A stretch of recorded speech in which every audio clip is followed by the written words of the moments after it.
Good evening.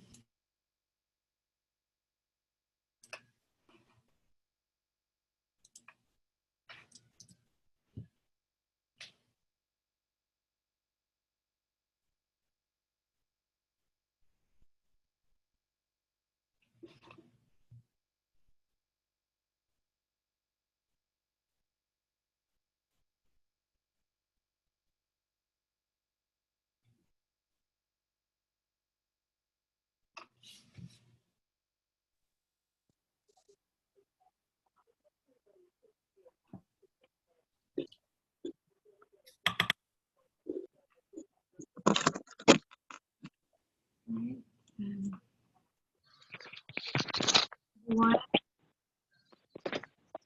I think we're gonna get started. Can everyone hear me okay? Just someone could give me like a Yes, we hear you. Perfect. Okay, and can you see my screen?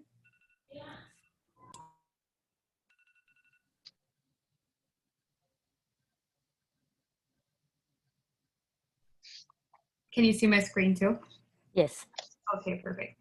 Okay, so let's get started then. Welcome everyone to today's community visioning session.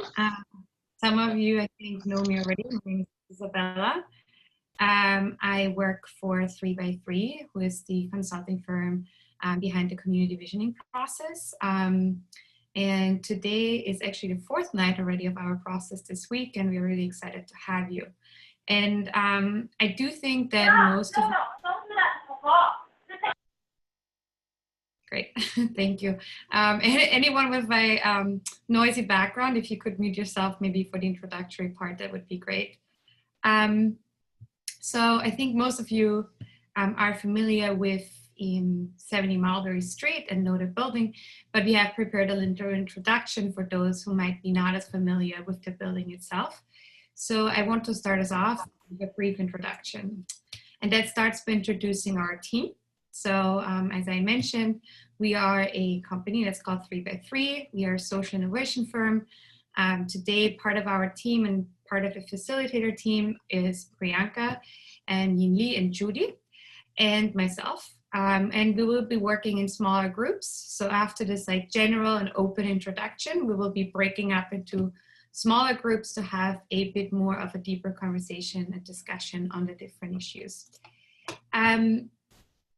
Quickly, I want to go over what it is that we would cover today. One is like the introduction.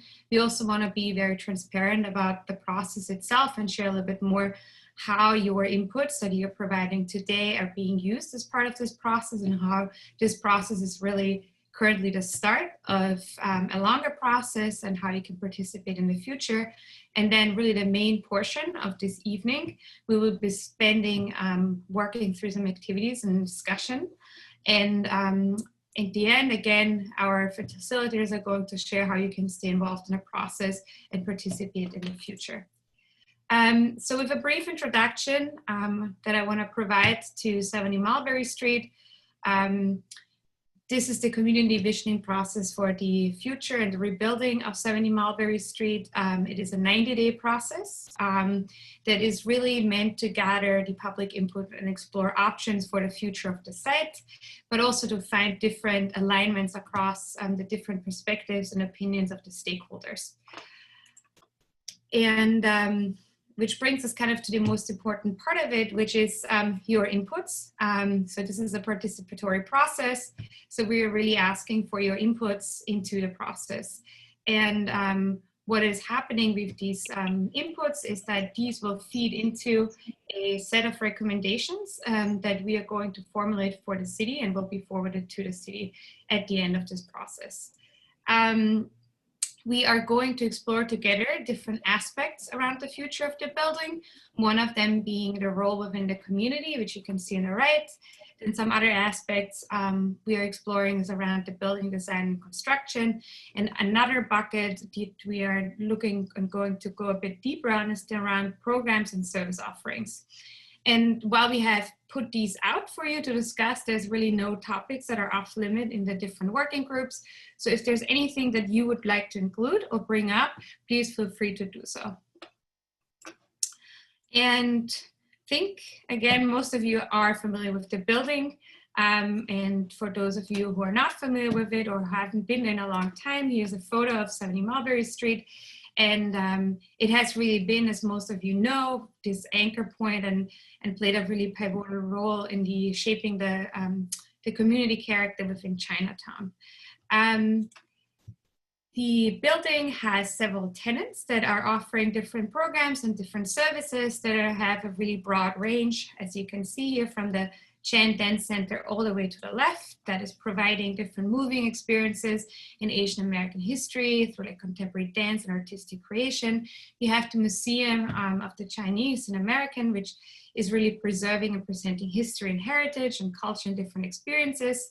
You have United East that provides education and athletical programming to develop also leadership and responsibility and teamwork. And you have CPC that is focused on empowering Asian American and immigrant and low-income communities in New York City with access to resources. And then you have CMP that is really focused on supporting immigrants and job seekers with the necessary tools they need in order to enhance their employability.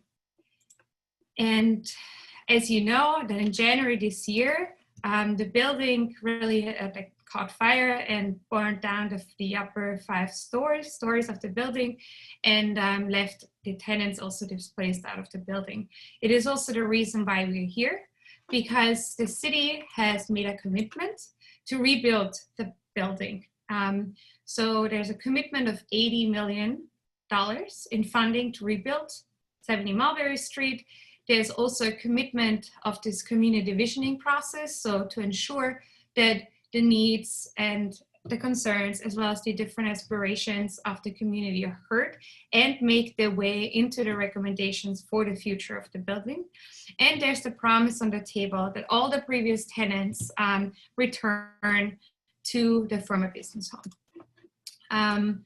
Something else that we want to share that is kind of like in the background of this process. It's the process has also led to the creation of the 70 Mulberry Street Advisory Committee. Part of that advisory committee are the tenants, as well as some representatives that have been appointed to be part of it, and the community board number 3 in Manhattan.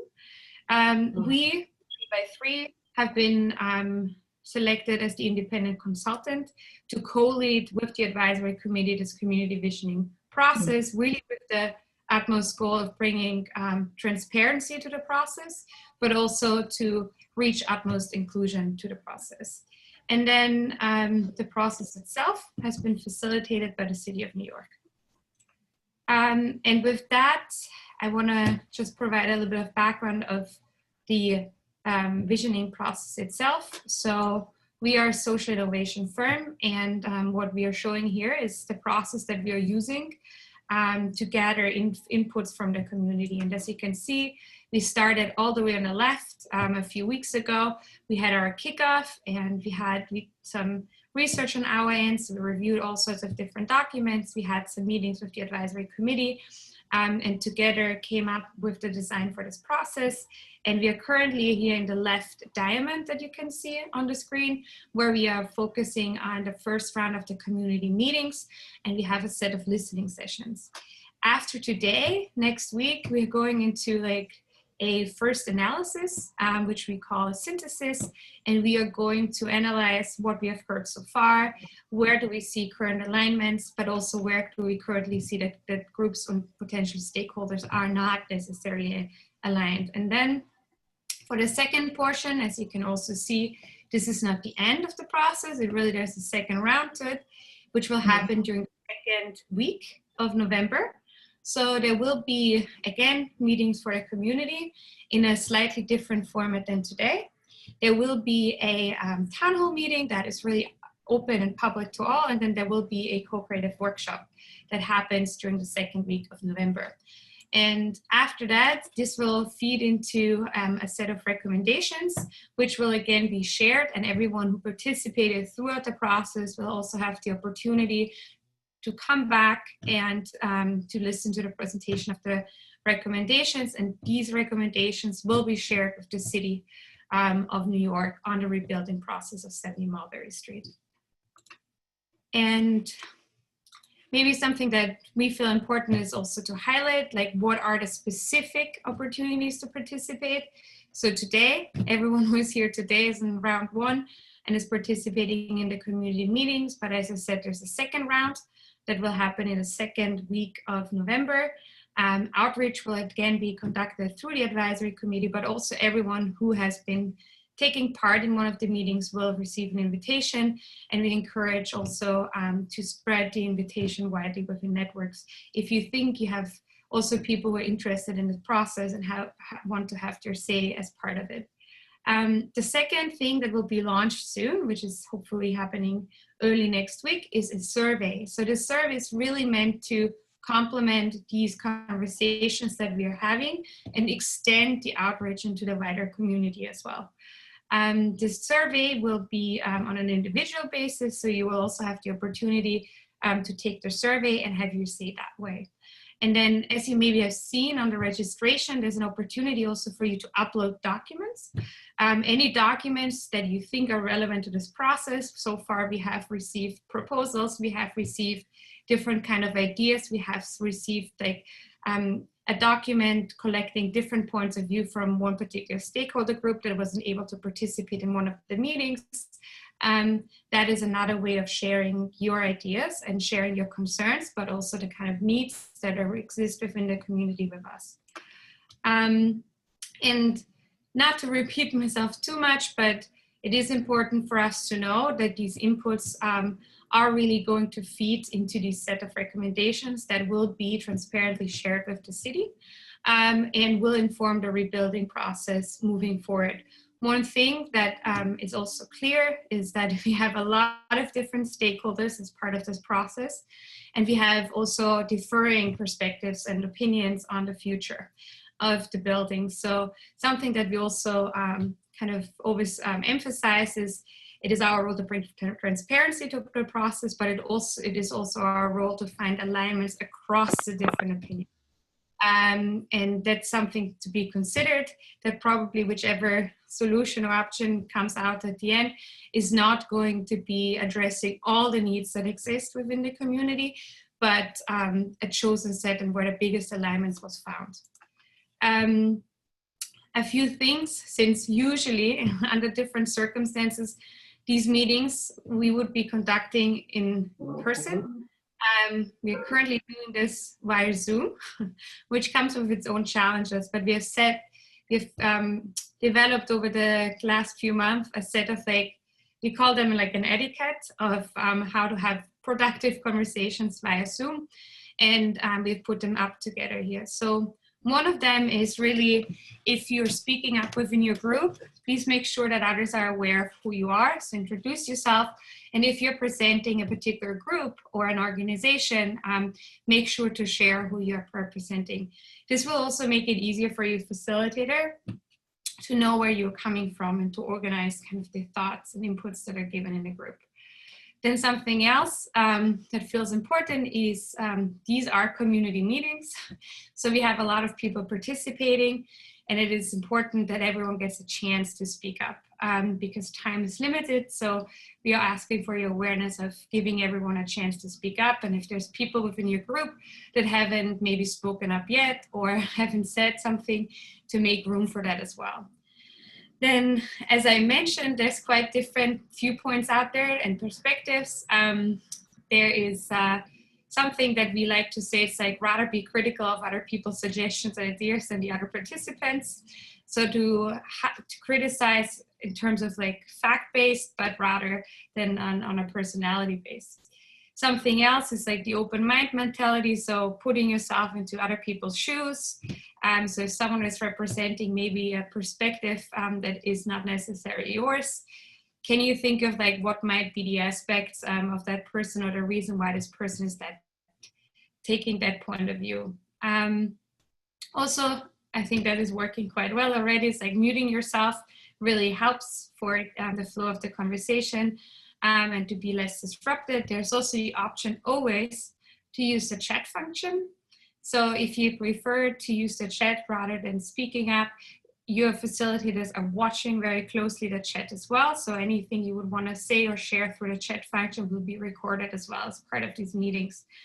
And as a last thing, if you know how to maybe change your name on Zoom, so currently you see probably my name being put up as Isabella Gatti 3x3. You can change your name on Zoom if you know how to do that, especially for like anyone calling in via phone, or if you only show up with like a first name, that is just helpful for us to identify you. With that, I want to ask first, are there any questions on the process per se that I could address before we divide you up into smaller groups and before we start the discussion? Yes, how do you decide who goes into what group? Yes, so Priyanka, do you want to say a few words on that? Sure. We are mostly dividing this group based on different stakeholder groups. So if there are difference between residents and service recipients, we have one group which is service recipient, one group which is residents. Yesterday it was property owner was one group, small business was one group, community industry stakeholders that signed up on Tuesday, but we couldn't accommodate, that was one group. So we, to the extent possible, have been dividing them based on the stakeholder group they belong to. But after that, it is random. If someone joins late, they are in the room, in the main room. And if someone drops the call, they can also again join through the main room. Doesn't that get people talking to people who already agree with them? How do you get cross conversations or find out what other groups are thinking? We have seen more common ground between different groups, and we've seen more differences within the same group, to be honest with you. So that has not been our observation from the conversations you have so far. But in the second round of meetings, that's exactly our purpose, and we're bringing all stakeholders into one room. And thank you. With that, I'll just open the rooms. You'll be automatically moved into a room. In case, for any reason, your line disconnects, you'll automatically just enter into the main room. Then, because we are in the process of facilitation, it would be difficult for us to assign you to that room. We're having similar conversation. There's nothing different between the three rooms. So I would just like say, join the conversation, whichever room you are, you know.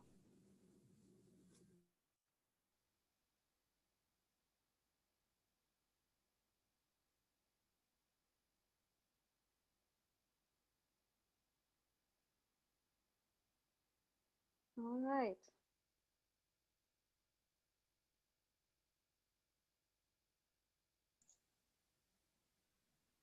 Just give me 1 minute before I.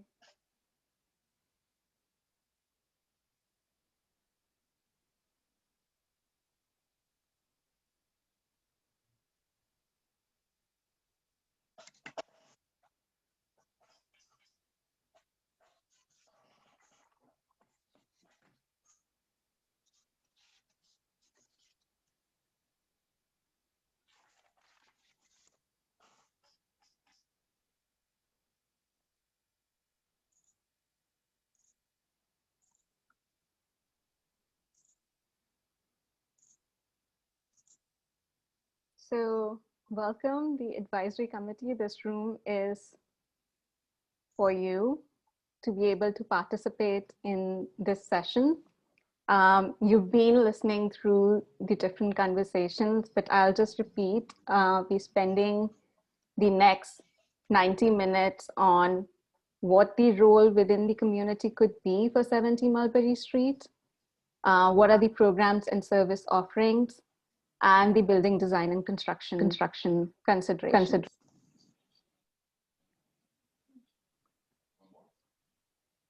With that, just begin with the warm-up activity targeted at the aspirations of 70 Mulberry Street.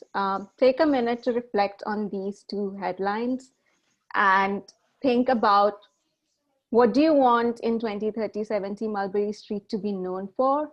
And in 2030, Chinatown residents are proud of 70 Mulberry Street because. And let me know when you're ready to speak. Jackie? I actually have a question because I am wondering if you are asking this question. I mean, we all wear different hats. So, are you do you expect us to represent our organization to answer these questions, or as individual? It's a tough question, especially for the tenants. I would say try answer as much as you can as an individual, because somewhere your individual preferences would be aligned with your organization. The challenge is actually not for the tenants. I think it's for the elected officers. I mean, I think for the tenants, actually it's easier for them to answer these questions. However, for the representative of the elected officers, I'm not entirely sure if everyone is comfortable to answer this question as an individual. Can we clarify that first?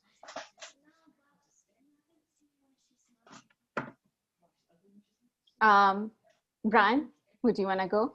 Oh, just to echo what Jackie is saying, generally speaking, our office seeks very much to just implement the desires of the community rather than set expectations on our own side. You know, our participation here is absolutely focused on ensuring that the community voice is heard loud and clear, so that us as elected officials can best assist in making that community expressed needs and desires a reality.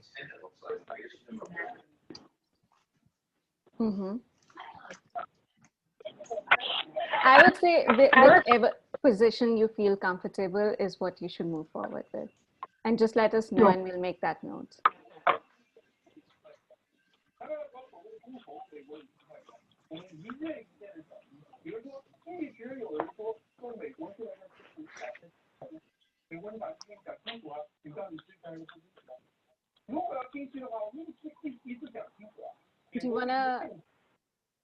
Do you want to go next? Like, who would want to speak?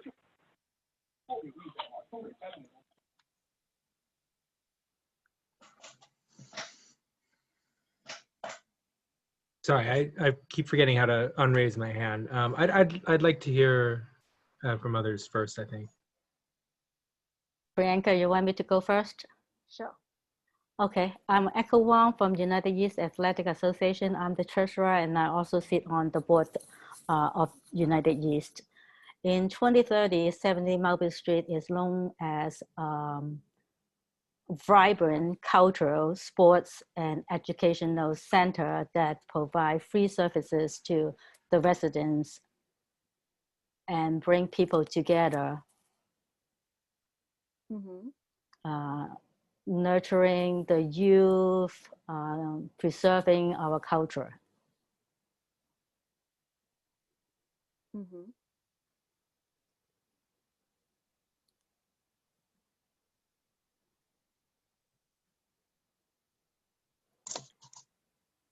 For the people who've joined in after we started with the presentation, the question that we're focusing on is, in 2030, what do you want 70 Mulberry Street to be known for? And in 2030, Chinatown residents are proud of 70 Mulberry Street because. And the second point, in 2030, Chinatown residents are proud of 70 Mulberry Street because it brings people together, it helps people, it provides free services. And for my first one, I would like to see an auditorium there that we can have sports activities, performance, maybe even art galleries that will attract people to Chinatown. We know Manhattan Chinatown is getting smaller and quieter. You walk down at 7 o'clock in the evening, you hardly see people, not just because of the pandemic right now, but even before that, Chinatown is getting less and less people. And I would like 70 Mulberry Street will be able to bring the tourists back to Chinatown and bring the Asian American community all back together in this area like before. Mm-hmm.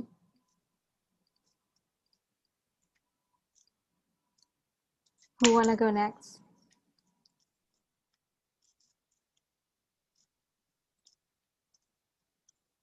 I can go next. Hi, everyone. I'm Yen Kong, the director of Think Chinatown. We are an arts organization here in Chinatown, doing innovative work to present intergenerational programming. And right now, for instance, we're in the middle of Chinatown Arts Week, so we're being very innovative with how we present Chinatown arts and cultures and storytelling right here in the neighborhood.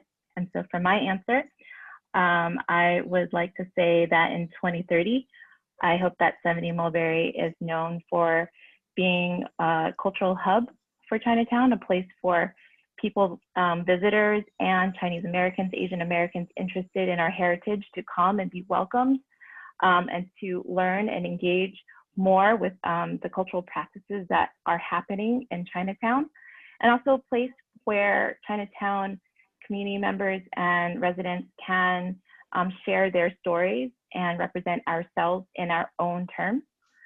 In 2030, Chinatown residents are proud of 70 Mulberry Street because it represents our history, that the building reflects the history of our community, and that the building still looks like the historic context that it should be in, and that it's a place that where we can meet and gather as a community and be proud of how we are represented to all New Yorkers and visitors alike.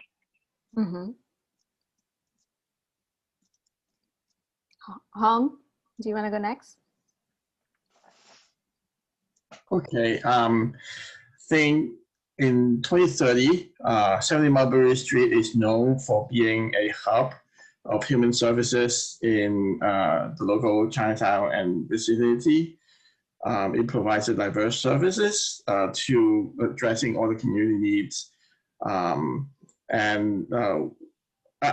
mixing the two questions together. So, but also with like as a cultural and art center that has, like, similar to what Echo has said, that has a multi-purpose auditorium that can be used for performance, for sports activities, and really being the center of all the like recreational, cultural, and social services in the area. Mm-hmm. And sorry, and my vision also is to have a multi-unit low moderate income housing for senior citizens. So multi-unit. Low moderate income or housing for senior citizens.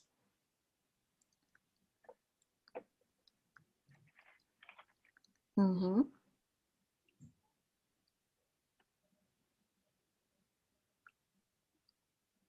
Matthew, do you want to go next? Hi, yes, my name is Matthew, a member of United East Athletics Association and an officer of the United States Dragon Boat Federation. In 2030, 70 Mulberry will be known as a cultural and arts center based in Chinatown, representing the Asian American experience here in the city, and enabling people to participate in activities they want to participate in, giving people opportunities, free opportunities that are necessary. And in 2030, residents are proud of 70 Mulberry because it represents who they are and because it's been integrated so much into the community. So many sometimes arts and cultural centers and programs and such are thrown by the wayside. And I think we'd like to see 70 Mulberry really become the center of all of that. Mm-hmm.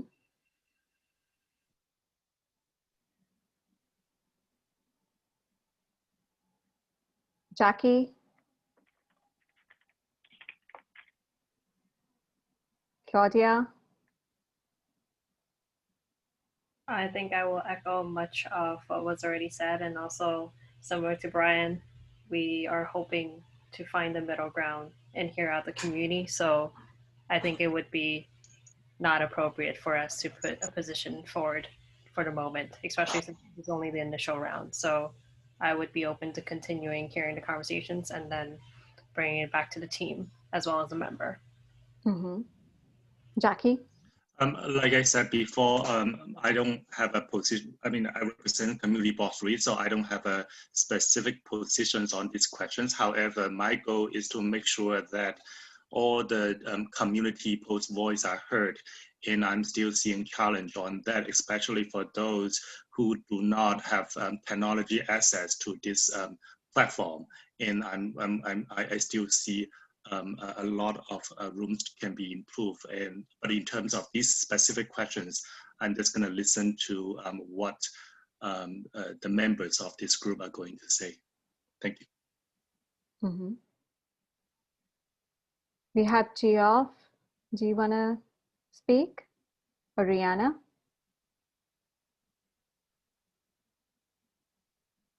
Peter?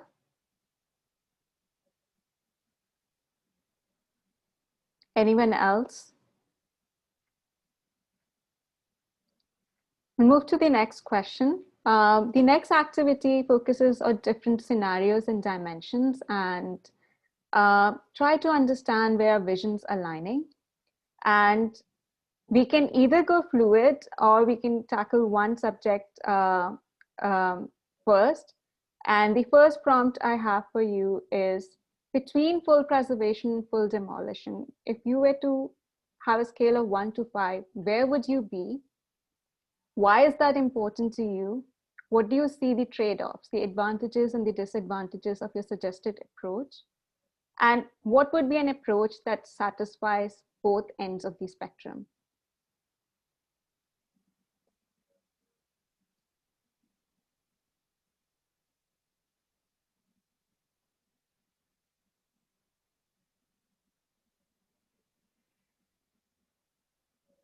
I guess I'll go first again. Okay. I would like to see some element of the existing building being preserved. Being United East has been there since the mid or late 70s. And there is a lot of history in that building. And since the fire, I've been listening to different people talk about the building. Some are very emotional because they have multi-generations grew up and have education before the building was turned to the nonprofit. However, I would also like to see expansion of the footprint to the extent that the current zoning will allow. I understand that some people, I didn't do the research, but some people have been saying that the building can build with the existing zoning with additional square footage. Mm-hmm. The reason I do not want to have a full demolition high rise is because I worry United East Athletics Association do not have a home right now, and there are vacant buildings out there that we cannot afford. If the building is going to go over the current zoning, not the that has to go through the full Europe process, it will delay us returning to the building. And that's my major concern. And I would like to see the building being expanded to what is allowed, or with a moderate modification of the zoning that do not require to go through the full Europe process. Mm-hmm. So I would say I'm around 3, 4. 3, 4. Number 3 or 4. Mm-hmm. The most important thing for our organization is we can return as soon as possible. Mm-hmm. Who want to go next? Pink Chinatown. Would you want to rename yourself by your individual Sorry. name? Did you want me to go next too? Sure. Yeah. Wait. I would probably put myself on the left side of the spectrum, so 1 or 2. I really think that Chinatown deserves to have historic buildings in our neighborhood. And I have been in conversation with experts in the architectural field, and they've actually advised that it is faster to rebuild using the current facade as much as that we can use. And I think Echo brought a lot of great points up, because one, if you build above the current FAR, if you exceed the current FAR, you have to go through ULURP, which would extend the construction period so much longer. Also, with full demolition and building higher too, you have to think about all the groundwork you have to do below ground, which will also take up more time. And also, I just think that we just all need to understand the timeline of the different construction possibilities. And through the research we've done so far with Think Chinatown, we have seen that it would be a quicker process if we kept as much of the building as possible. Also, some explorations of a better design of the current FAR would, because we all know, right, the building was not well retrofitted from a school to community space for nonprofits. So the space, how it was built out now, right, before it wasn't very conducive to use. So even just a better reconfiguration, better design, it could actually accommodate for more different, like more space for community usage. So I think a lot of our goals can be achieved, and especially the one of getting tenants back in the building quickest can be achieved with adaptive reuse. And also historically, that building is special. And, you know, I think Chinatown deserves to have also preserved history. It shouldn't just be something that other neighborhoods get. It's something that we deserve as well. So just to get it clear, you would say preserve the facade as much as you can, but reconfigure the interiors. Correct. Yeah, the interiors, I mean, need to be completely reconfigured, completely. And also, you know, building to the maximum extent of the FAR. So that would actually exceed what was built before. It would allow for a floor up above. So that already with the current FAR, there's so much more usable space that can be available. Right. So you're saying expand as much as possible within as of right. Correct. Matthew, I saw you raised your hand. Would you want to go next? I don't have anything new to say. It's okay. Christina. Hi, I'm here. I am very dumb in using technology. It's a common theme going across. Don't worry, you're not alone. And I see everyone's faces, but I don't see my own face. Oh, okay, whatever. Okay, can I say something? I don't live around your area, okay? I live near by the side, FDR Drive. But I do think that that building is beautiful. And I think if they pull it down and build a big, tall building with multi service. Like, they have cultural center, daycare center, senior center, and dance studio, cinema. It would be very good for the community. And then upstairs, I suggest that if the developer can build some senior housing for poor people, for middle class. And actually, I advocate more for the middle class, because in Chinatown, there are so many services for the low income, but looks like, Chinatown is pushing out the middle class. A lot of, young people, they grew up, and then once when they get their job, they just move away from Chinatown. So I believe that, one of the purposes of the building should be, cater to the middle class people. Mm-hmm. And if you bring back more middle class, I think it would be good for the economic development of Chinatown. Mm-hmm. I like middle class because I'm middle class. Mm-hmm.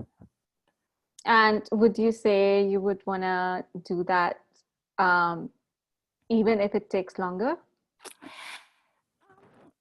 Whatever, but of course you have to get together all the opinion of the community, and majority wins, right? And see how they feel it, because we don't have much space in Chinatown. It's so hard to get a space, I mean, it's hard because Chinatown is highly, so many people live there and so many businesses, and we need to expand Chinatown. We need to build more, business and residents for the local people. Mm-hmm. Mm-hmm. Who would want to go next? If I may? Yes. I am more on the number 4 side of it. And I think it may not be, it is not a 5, because if I'm all for preserving or really retaining the facade, whether it's preserving the existing one or a replicate of the one. So there is a continuation of the design and the theme of the building. But I'm also looking at this, and again, I think if we look at the need for returning to the space as a tenant as soon as possible, this is the trade-off that I'm willing to make for a big picture future of Chinatown. I would like to turn this unfortunate incident into an opportunity for us to increase the capacity of services in the community, both in terms of culture and art social services, and as well as housing residential for senior citizens. Don't ask me how I'm going to afford the rent in the next 10 years, but I think by whatever means that we want to do, because we don't want to have there's no place for us to develop further in Chinatown. And I don't want to see another tragedy to happen in order to have room, to make room for growing the capacity in the community, the asset community. So I would say this, even though it's a really tragic incident and unfortunate for all the tenants, including us, I would have to bite the bullet and say I would fight for a bigger capacity for the betterment of the community. Mm-hmm.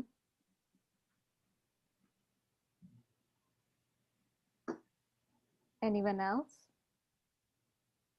Joanne, Rihanna, HT and Deanna here. Mm-hmm.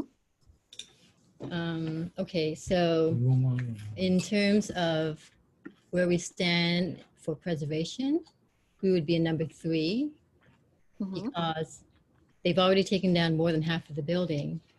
And what's left is the beautiful first and second floors. And we were the ones who spoke out for the building to say, this is, a rare historic building, architecturally, as well as, of course, in terms of its history. And that those very few elements that are left need to be preserved, such as the beautiful building plaque in the lobby, the outside facade and stonework. And there are cast iron columns in there that are weight bearing, but in the modern design interior, we should not go back to the old design. We need to make sure that it's suitable for each organization's programming needs. So those columns can be decorative, and they don't need to be in a way in the middle of the dance studio. They need to be, preserved and somehow used so that when you enter, and you can get a sense of the history. The other thing is, in terms of programming, the building was, and it should continue as a fertile ground for artists and community and for exchanges. Let's see, in terms of how large the building should be, I think we really need to stay within the zoning, because if you start banging in huge steel pilings to make it a big high-rise, you're endangering all those buildings on the tiny little Bayard Street, tiny little Mulberry Street. This is the original 5-block radius of the original Chinatown, which was 5 points.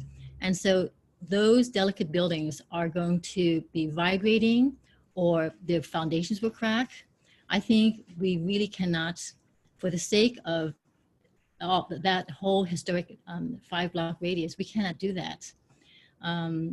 Yeah, I mean, if you just think of about that, or having these huge cranes block off Mulberry and Bayard for years and years, no way, there's no way. So I think we need to be practical about it, and not lose every single family in Chinatown, running out of there because the noise is, driving everyone crazy. So I think that's pretty much it. Can I you want to say something? Yeah, just because all this reputation and what is all are 5 organizations in the building over 40 years. I can say that I a witness from very, very, very beginning how this building was all the community people use, because all our 5 organizations working very hard. That is why 70 Mulberry Street until today we build so much social value for community. And this building we preserve is not only for ourselves community, it's for whole New York City. That architecture, how great to respect to him too. I'm sorry to say that all we talk about, actually we all working hard, and the original was there, not there, was not there. That is how we ask your funder, please, how hard we was working in the beginning. Thank you. This is, I want every whole community know. I thank you for everybody respect all of our 5 organizations. And we also deeply appreciate DCAS. They have been very good to all of us to allow us to flourish, because of course in the bad old days, we call it bad old days, when for the first 10 years we were there was no heat in the building. There's no heat on the 2nd floor. There were 3 homeless guys who had the mattresses in the back. I mean, this is like crazy stuff going on. And every night in the winter, I was help the Castoria, not Sandy, is African American, help him to shift the code, to the choo-choo train in the building. They used to dump a that is I did. Did you did that? We make the lot. I'm sorry, lot. Yeah, traffic could not pass because they would dump coal in the middle of Mulberry. It was one of the last coal-burning buildings in Lower Manhattan in Chinatown. And it would take a couple hours to shovel coal. So H.G. Chen would go out there in his youth and help shovel the coal down the shaft as fast as possible. Otherwise, no one can move. So I mean, you know, there's a lot of history to this building. Everyone says, "Oh, you're so lucky you had this amazing building." We all put in a lot of hard work to make it be what it is. It's not like it's just fell out of the sky, you know, like manna from heaven. So we are willing to work hard to make sure that the community really has a place for culture, education, social services. It is our goal to continue the program ASAP. And we're not, we have so much work going on that's we're doing, but not off-site right now, but we're still serving the community. That's all. Thank you. But would you unpack that a little bit? So you're saying the 5 tenants worked hard and there should be a respect for that, and that those programming would continue. But if it is within the capacity of the building, would you want additional use and programming? Well, we all did, we made do with whatever we had. We used the hallways, we used every inch of the space. What we have, we make a best value out. We make an abandoned building with stock shed on the 2nd floor and the homeless living on there. But we make the value out the best we can. We was sit with all the funder. We in the early time we sit there day by day to think about. And the other thing is we're not at the design stage right now. We're doing community engagement. So you know, HG actually has background in architectural. He was an architecture major before he was a dancer. So we don't want to bore everyone by talking about those things right now. I think basically we've had our say for the evening. Vic, would you want to go next? I know you just recently joined. Let me know if you want me to repeat the question.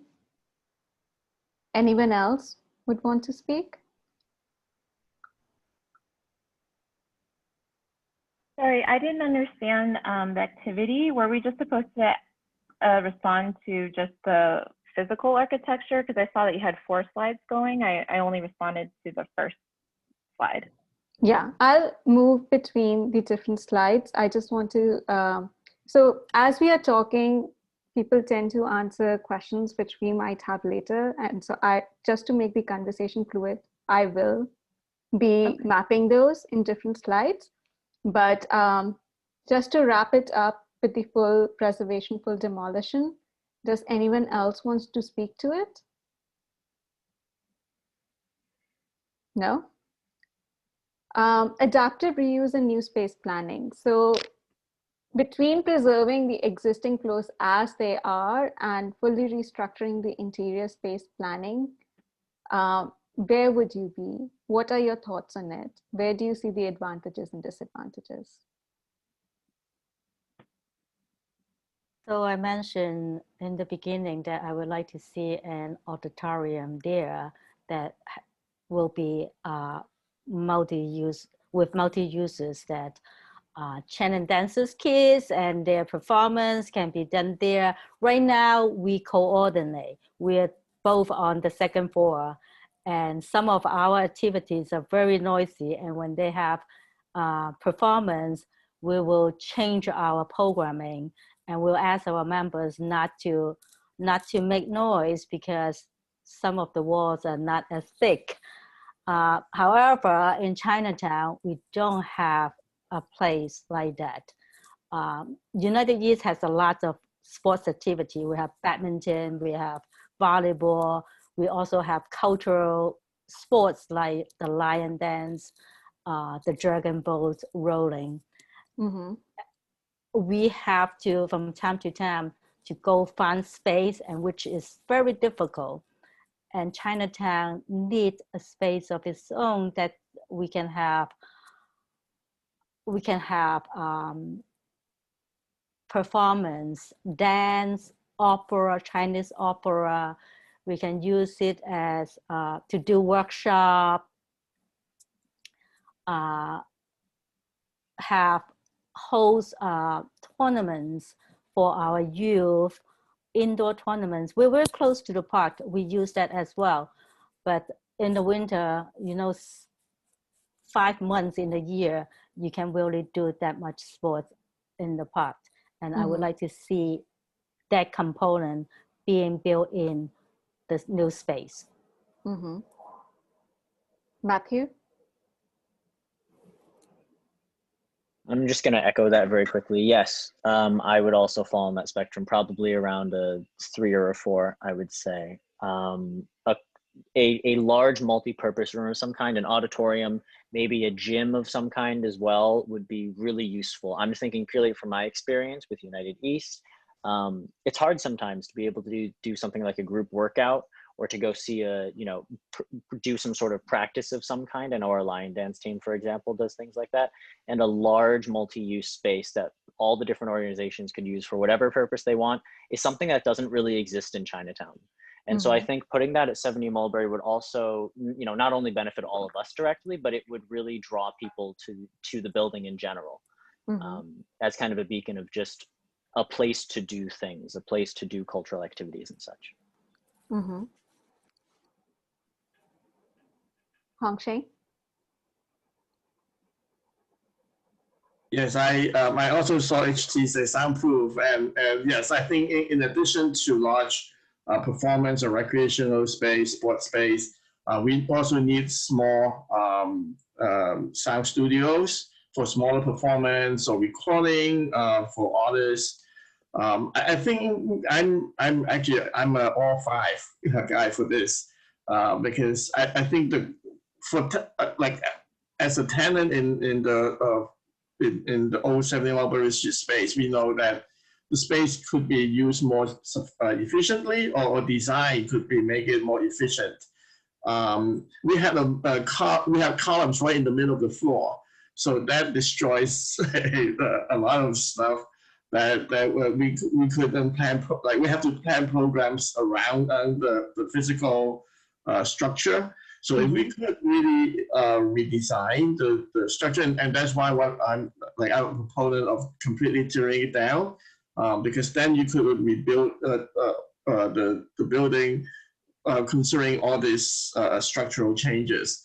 But anyway, so yeah, I'm all 5. Like I think the interior space has to be redesigned to make it more efficient, to make it more program surface friendly.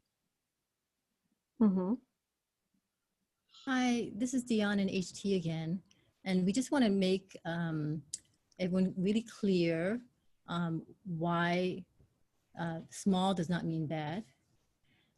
What I mean is everyone in the community is dreaming about a 500-seat theater, and to be honest, do you know that once you get beyond 99 seats, you have different code. Yes, you have to be unionized.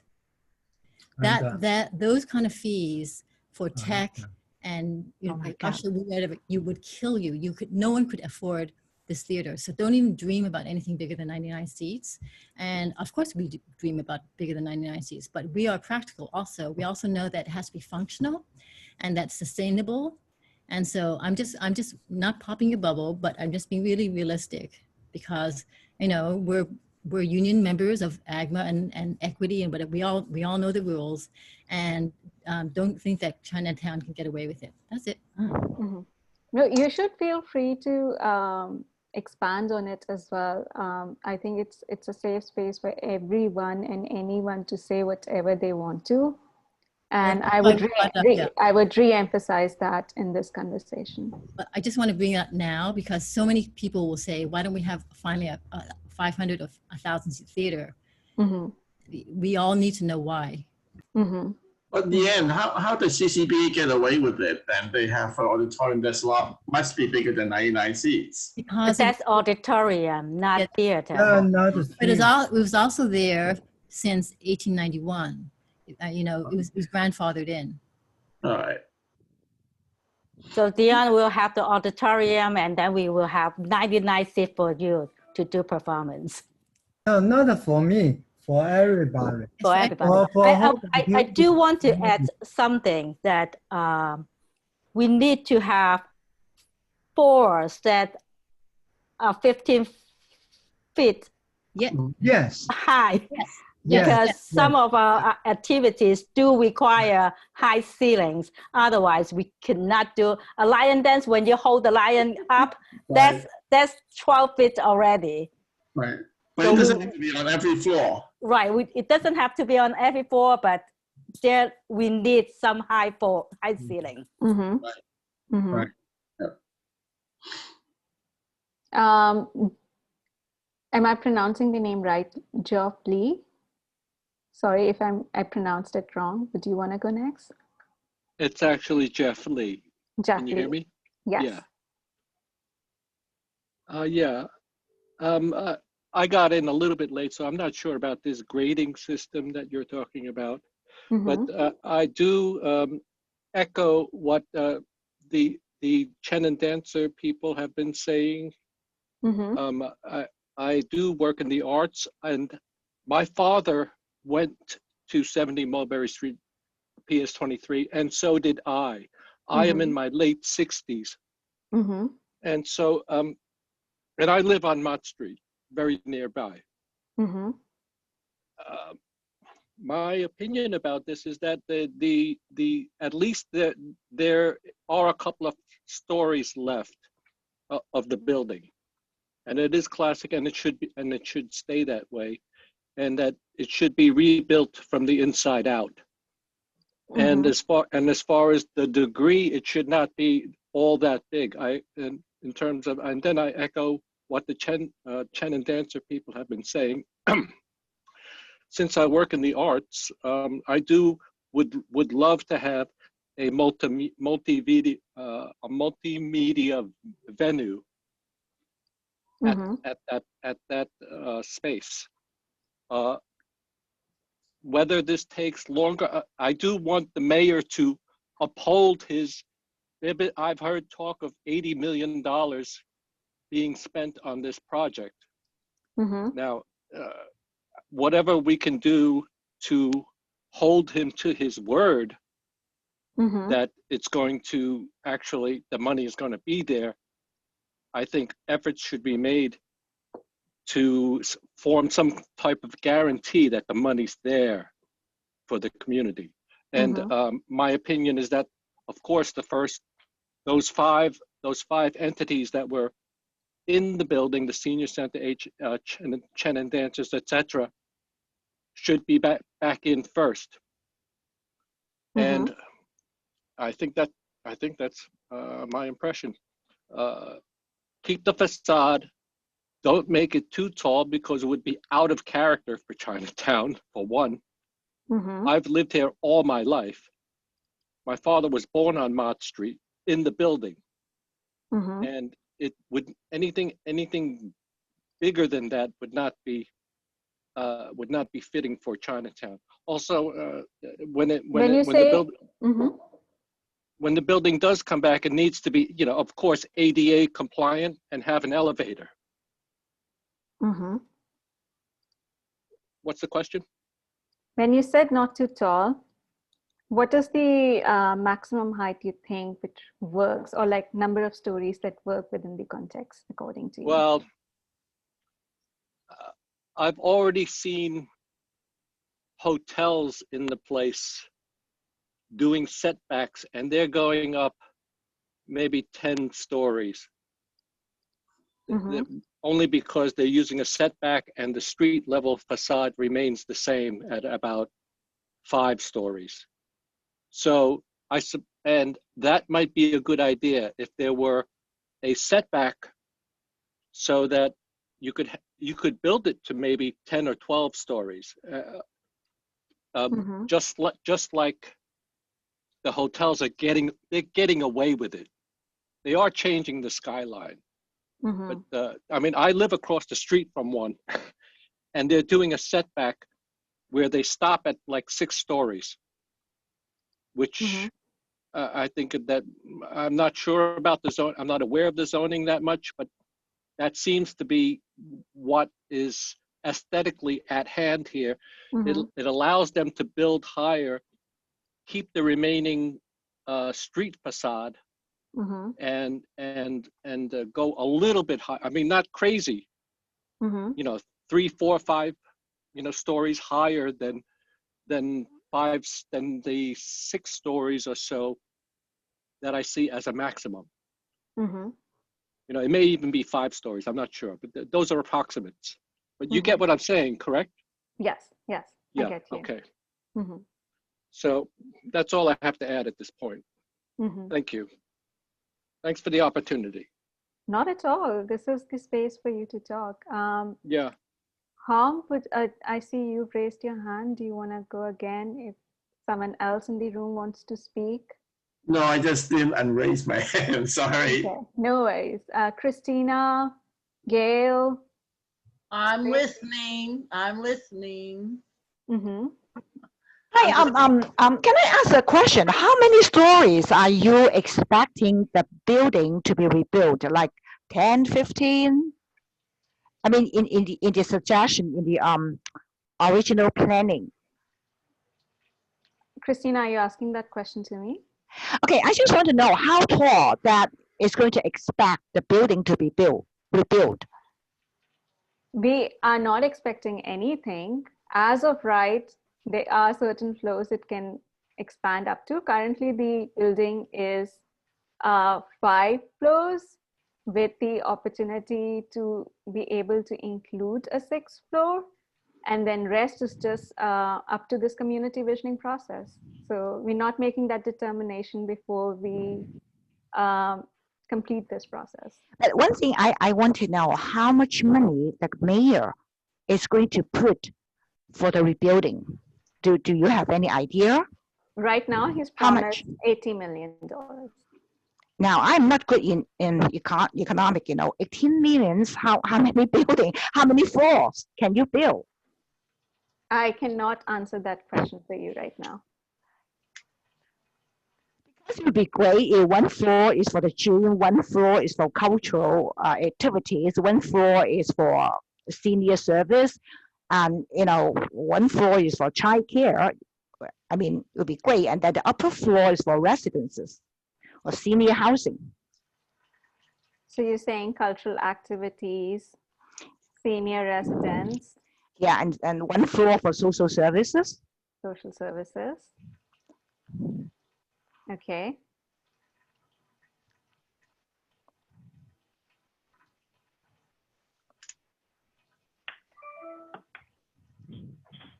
I've been moving fluidly between these slides, but we discussed full preservation, full demolition, adaptive reuse and new space planning.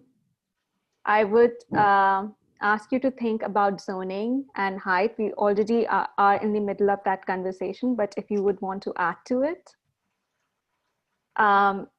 Jeff, is your hand raised from before, or do you want to speak again? Oh, no, it's raised from before. I don't know how to put it down. Let me see here. No worries. Rihanna? Joanne? Yeah. I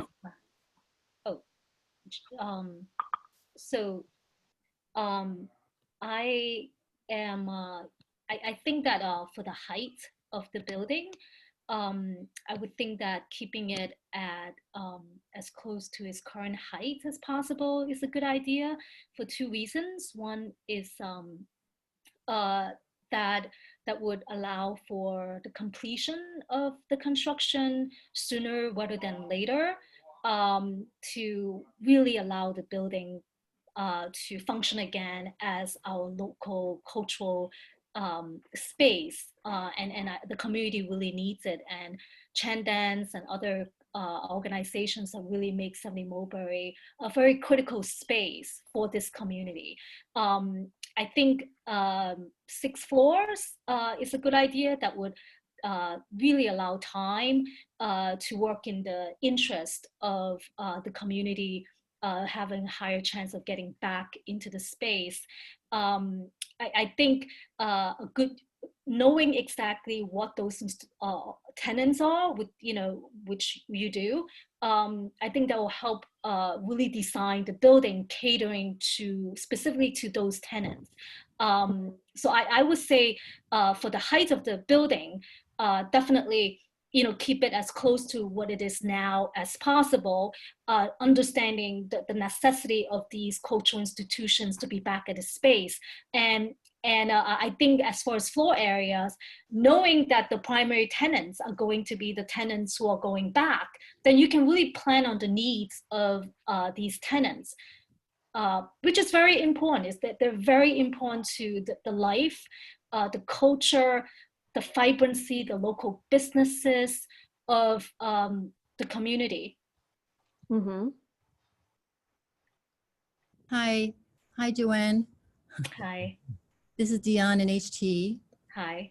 And, we just feel that, we already said that it's so important that we stay within the zoning, so that we don't have to drive in these steel pilings and disrupt the whole neighborhood. But I think, in terms of height, I don't even know what is possible. Maybe 6, maybe 7. Nobody really knows because of the height of the building. But ultimately, what's really lacking in this building is visual art. And once there's an elevator, the most valuable space is actually the top floors, right? And because you have a natural daylight and you have a view. So the top floors are the most important. And and also for artist workspace, you want natural lighting. So anyway, I'm just thinking, once we really find out what is possible for the maximum to stay within the zoning, then we really need to consider something like a gallery space, some artist workspace, maybe other things, or you can have nice reception or meeting area up there or something. But anyway, that's the most valuable, the top floor, once you have an elevator. Mm-hmm. I'm sorry, just one thing. I very much appreciate that. As an artist, that would be a really great, valuable asset for any, budding artist in this area that would be able to talk about the history and whatnot, adding to our culture. So I think that's great. But I also, as a community member and as a parent who knows the value of Chan dance, for instance, and so many kids learn how to dance and feel confident and grow up to be, really enjoying the arts. I feel that the tenants right now, and particularly Chan dance, which I love because I used it when I was young, and my kids went through it, my nieces and nephews. That to me, I think the city and the mayor, if they truly value this community, that really, construct a building, put in the $80 million that's necessary to put these tenants back. And if in the process of designing, that we can have a 6th or 7th floor that can accommodate visual artists, which is so lacking in this community, that would be wonderful. And it will drive the economy. It will promote tourism and it will drive the economy. So they would help the whole community. Mm-hmm. I'm sorry. This is Jeff Lee. I totally agree. And I'm going to take back what I said in terms of the building possibly even going higher than 6 or 7 stories, because that would entail more time. And so if we would hold to 6 or 7, with the addition of the elevator and the arts venue at the top, as the top floors, I totally agree with the last 2 speakers, Deanna Chen and Joan. Mm-hmm. So it seems that the priority is time. Sorry, Hong, do you want to go? Yes, I'd like to reiterate that I completely understand the timing issue, and it's just my opinion and our opinion that it is it's an opportunity for us to really turn this strategy into a potential to build up the capacity in the community. capacity for social service, for arts, for culture, for sport activity, recreational leadership building. And I think it's also an opportunity for us to build more affordable housing for senior citizens. I don't necessarily have to advocate for 20 stories, but I also don't want to use the height as a limitation because we don't want a tall building in Chinatown. We have Confucius Plaza, which was built in the 70s. That is tall enough. We have Zhong Park built in the 80s. That is 13th floor. So there is other examples ahead of us that we can build a tall building and still be part of the community and be a resource for the community. I also think that using Zhong Park as an example, I want to note that the city, for the old 70 Mulberry building, the city has been the building has actually, it could see better maintenance service and upkeep. And because of the financial situation, the city actually put a lot of money into the building. The city lost money. Thinking from a financial point of view, if as tenants want to maintain paying the current rate of rent, the money for upkeep and maintenance has to come from somewhere. If we allow space for commercial income and some sort of residential income, that will help the situation. And we have only so much footprint. The footprint is this, right? And we can expand further, but we can go higher. So to increase the financial capacity of the building to pay for itself, the maintenance and the upkeep itself. And I think that is critical for us to really keep the building affordable for the nonprofit groups, whether it's art, culture, athletic club, or social services. That is a critical thing so that we don't go back to where the old 70 Mulberry Street building was. The condition is really unacceptable. I think any tenant can attest to that. I think I don't want to go back into that situation. Yes, the trade-off is the time. And I don't think, I mean, yes, we have to go through the ULAP process, but there are ULAP processes go through very quickly. And I think the charge for ULAP is that if we have a private developer come in and say we're going to build a luxury housing, I think that will be a challenge in the ULAP process. But if we are saying we're building the capacity in the community, we're building resources in the community, and yes, there will still be a more complicated process than not going through a ULAP process. But I think that is another trade-off that I'm willing to take, that yes, we may have to go through a more complicated process and having not to go through it. But again, that is for the greater good of the community.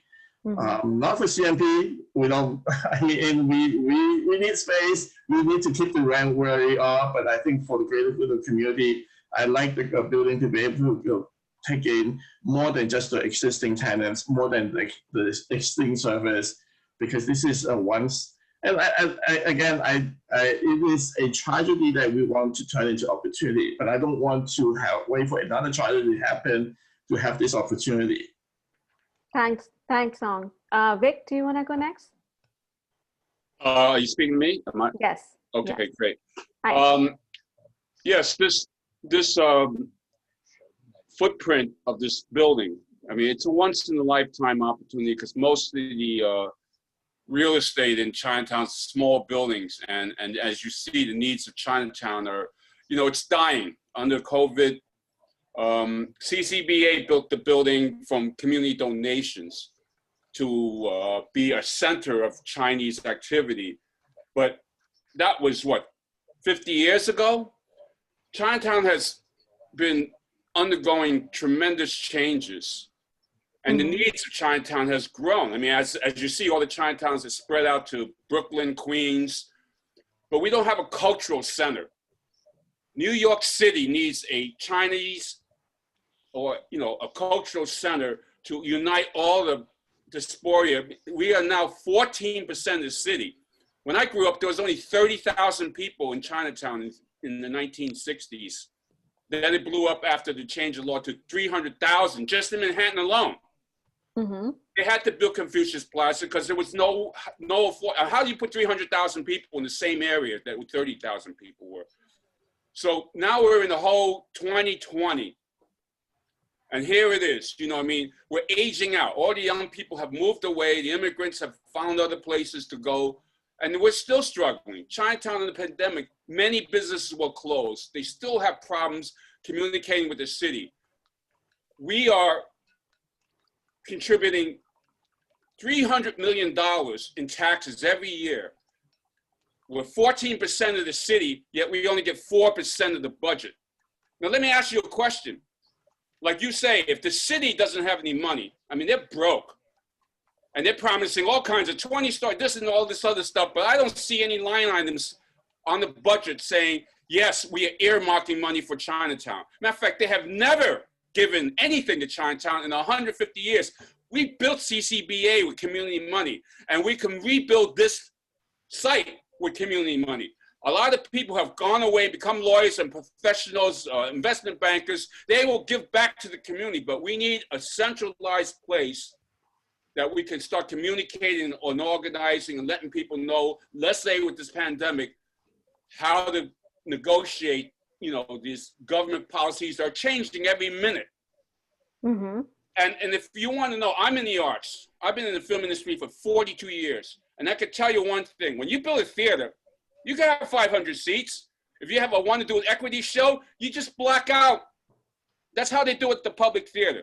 You ever go to La Mama, they have a big space. It's a space that could be divided up, you know, with removable partitions. You got to think smarter, because this is the only space that we have in Chinatown ever that we could redevelop.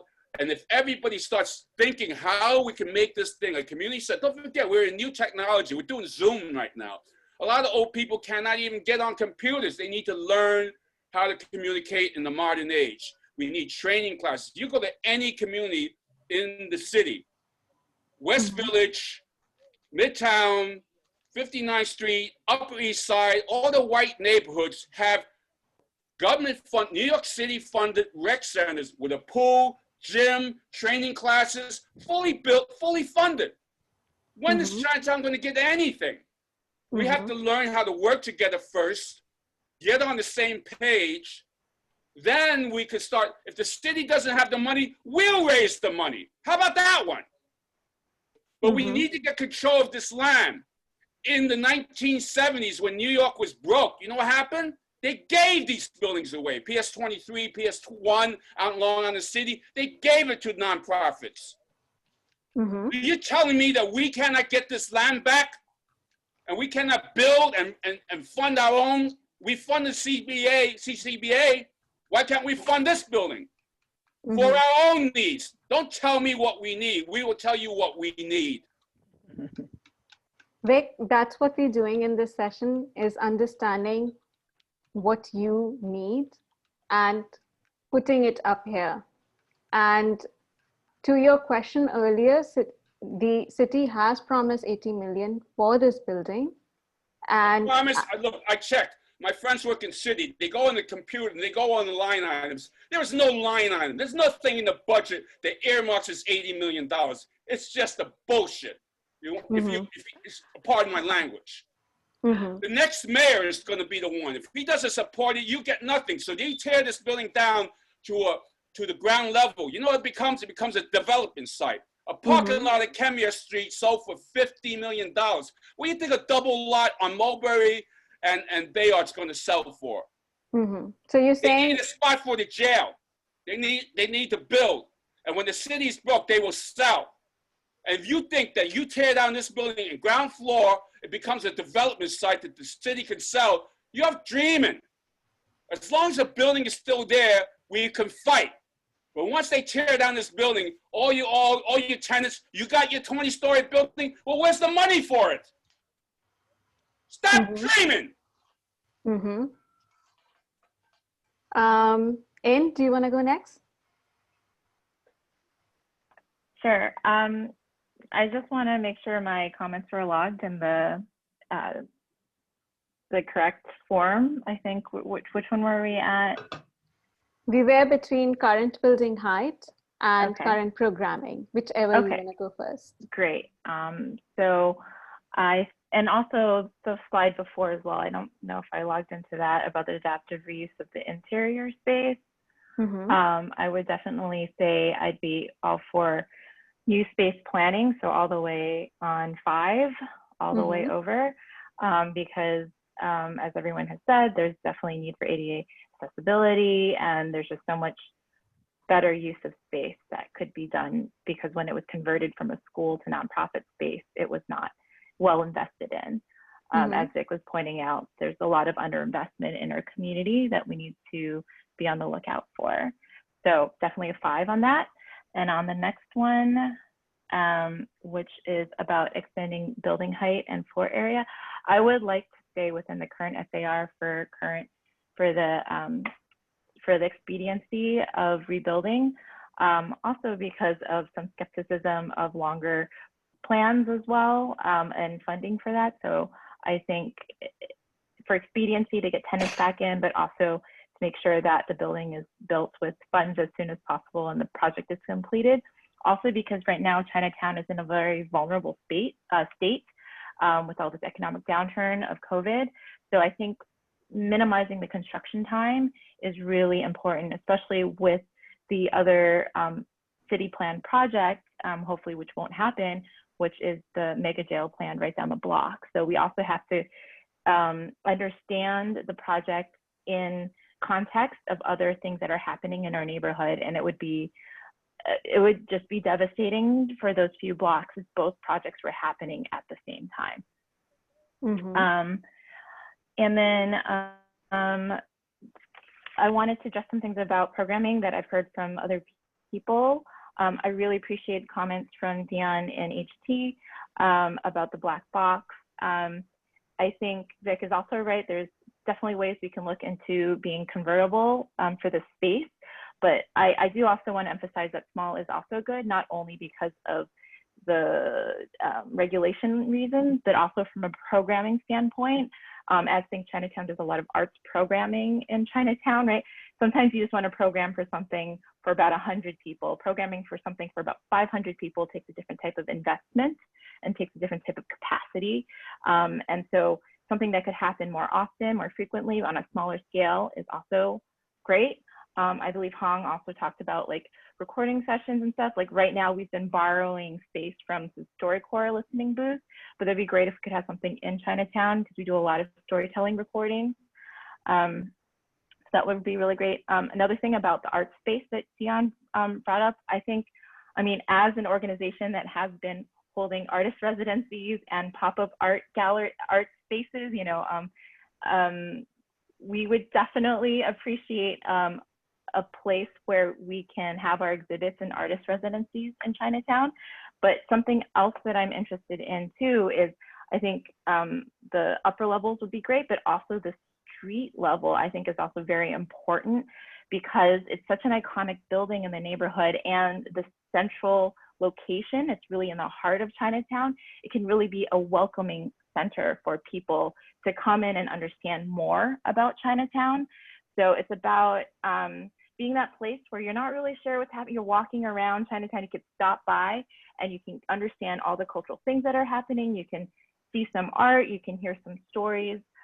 Because if you're at the 6th or 7th level of floor, right, you have to like take that extra step of taking the elevator up. So there could be more space there for other projects, but some sort of initial welcoming center at the street level, I think would be really essential for people to understand what's happening in our communities better. And then lastly, I had also a question for Hong, who has been, who brought up, he was talking about the trade-offs, right, for building taller and including things like affordable housing. So I wanted to ask Hong, when he's talking about the change of programming to things like having affordable housing and having retail on the street levels, what he was imagining the management of the space would be like, and how, yeah, basically what would that look like? And I just wanted to ask him more about that. I think the management of the space, like I'm just taking a chapter from Chung Park, the senior building that was built as a result of the jail in the 80s. The management of the building we could establish a community, like a independent board of directors made up by community members, and that together would govern and manage the building. So that then is not a city control building, but is a community control building. So how would we decide, who gets to be decision makers on that? And I just feel like there'd be a lot of things to think through, because the one other example you brought up was also Confucius Plaza, which is, of course, a place where so many of our neighbors or community members live, but also we have to be honest, at the street level, right? That complex has not been very welcoming to, especially, visitors, right? And it's not really a model where it really, they even, blocked off that designed thorough walkway, right? So it's been very defensive design for the residents. And I feel like there's a different need for the use of a building if it's residential, which is, obviously people want privacy, versus something that's very public, like the community center or like a public space for our community. I feel like those are two very different needs to design for in one building. I could see a lot of tensions happening there for the different types of uses. Well, I think the Confucius Plaza is it doesn't really have a community board. It's made up by the tenants, the board members. But if this building is going to be a community-owned building, then yes, there's a question of who are the members of the community board. I, for one, would suggest that the tenants will possibly be part of the board, but it doesn't have to be only by the tenants. So elected officials and community, I think just like any nonprofit boards, right? So you have people who are concerned, who have an interest, and I think maintaining that presence is responsible for the community, and I think that is key. Yeah, I agree, but also, I think there will be conflicting interests between residents who will want more privacy and nonprofits who maybe want more visitors coming in and through.